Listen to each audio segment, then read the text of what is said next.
The opening weekend is in the books, and the Sound Tigers earned a split with the St. John's Ice Caps here at Webster Bank Arena. Despite Cale Mullerat's 2-goal effort, the team gave up the lead and then also the game in a 3-2 defeat on Saturday, but the team rebounded quickly on Sunday for a convincing 6-3 win. We were at practice Wednesday to talk to Coach Brett Thompson, as well as two key players, goaltender David Leggio and forward Scooter Vaughn. And Scooter Vaughn scored his first goal of the season in that first period to tie up the game. I'll get that out of the way on Sunday. First goal is always nice. You know, you haven't played since April 19th for me. Just trying to contribute in any way possible, whether that's bringing energy, finishing hits, or hopefully it was a goal, thankfully, on a Sunday. So it's nice to contribute that way to get your team on the scoreboard. So it was nice to get out of the way. You know, it's always tough. You start thinking a little too much if it doesn't come right away. So it's nice just to get that out of the way and be able to play hockey. Obviously, we got off to a bad start there. We had miscommunication behind the net, and something for us to learn from. And that was a tough way to start a game as a goaltender, as a team, but our response was excellent. I thought we played a complete 60 minutes. Really, I mean, all assets of the game was impressive, I thought.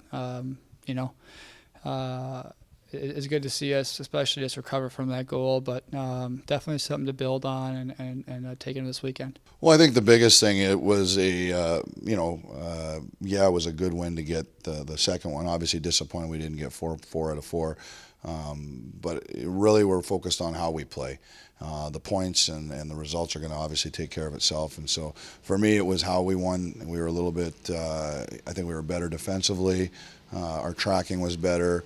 Meanwhile, there's no rest for the weary as the Sound Tigers are preparing for their first 3-game weekend, starting with a home-and-home series with Albany that starts Friday night here in Bridgeport.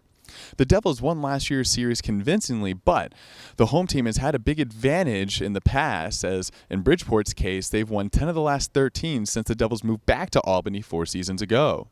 I mean, we were playing, like you said, 6 times before Christmas. I mean, that's going to get some bad blood, especially in the beginning of the season when emotions are a little higher, excited to be back on the ice, haven't played in a few months, so everyone's excited to get going, and then you keep seeing the same team over and over again. Obviously, some bad blood's going to occur. I haven't looked at the roster, but you get to know who the top players are. Like Joe Whitney, played with him Portland briefly and played against him a ton of times. He's a small, skilled forward.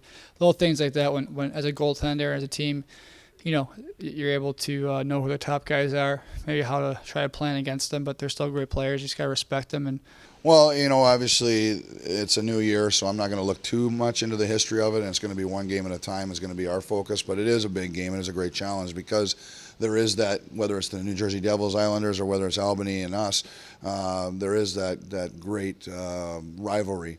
Make sure you don't miss any of the action this weekend as Albany kicks things off Friday night at 7 right here in Bridgeport, while Springfield Falcons come in Sunday at 3. You can get your tickets at soundtigers.com or by visiting the Webster Bank Arena box office. If you can't visit us in person, catch all the action live at ahllive.com.